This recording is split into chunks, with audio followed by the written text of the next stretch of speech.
Coming up on Look Today, well, demolition of the 26 Caroline Street building began today. We were there. I've got details. And the Children's Museum in Saratoga reopens after renovations. More on that coming up. And Saratoga City Charter Review continues its thorough process of examining the city's government. I've got those details. It's all ahead on Look Today.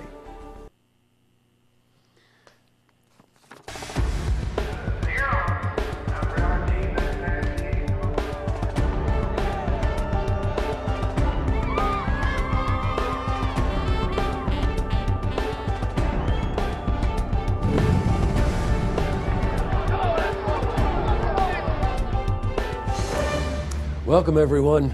I'm J. Hood Jackson, and this is Look Today. In tonight's program, I sit down with Elizabeth Sobel. She's the new president and CEO of the Saratoga Performing Arts Center. She's here to talk about her background and unique vision for the center. I also sit down with Bob Turner. Now, he's the chair of the Saratoga Charter Review Commission. He's here to talk about the current review of the city charter that happens every 10 years. Plus, we've got your weather for the Tri-North counties, but first, these headline stories. Well, in our lead story, after a building on Caroline Street was severely damaged by fire, the city of Saratoga decided to demolish it. Now, there has been some lengthy debate as to whether this is the right decision. Well, deconstruction of the building began today, removing the front of the building and demolishing the interior. Now, this process is being executed very carefully because of the close proximity to the neighboring buildings.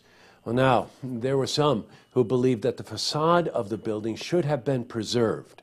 We spoke to Samantha Bosshart. She's the executive director of the Saratoga Preservation Foundation about the history of that building.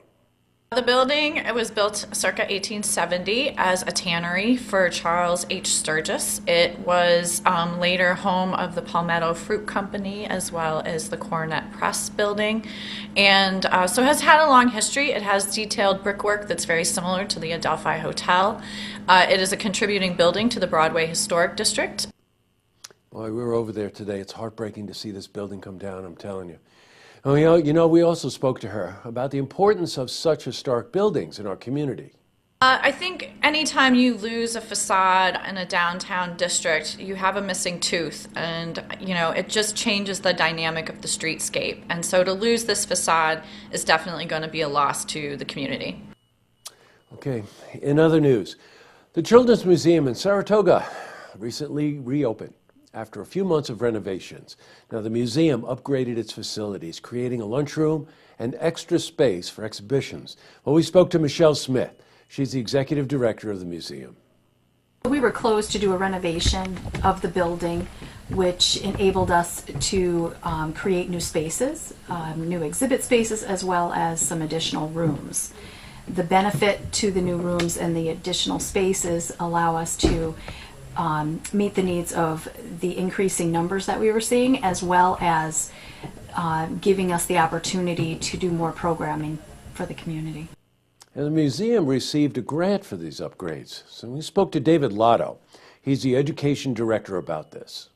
One of the things that we secured while the museum was closed was a grant for a Mini Makers program, a STEM-based science program that we are going to, on that day we're going to exhibit it, show off the pieces of it, and allow the kids to interact with the different learning materials that we were able to secure.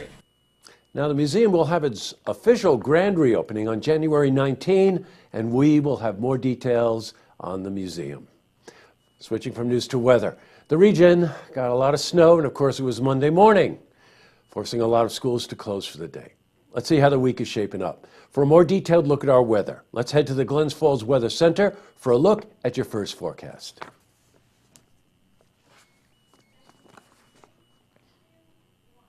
Back to the news. Well, the Saratoga City Charter Review Commission will hold another meeting tomorrow night. This meeting will review the results of the first ever city employee survey.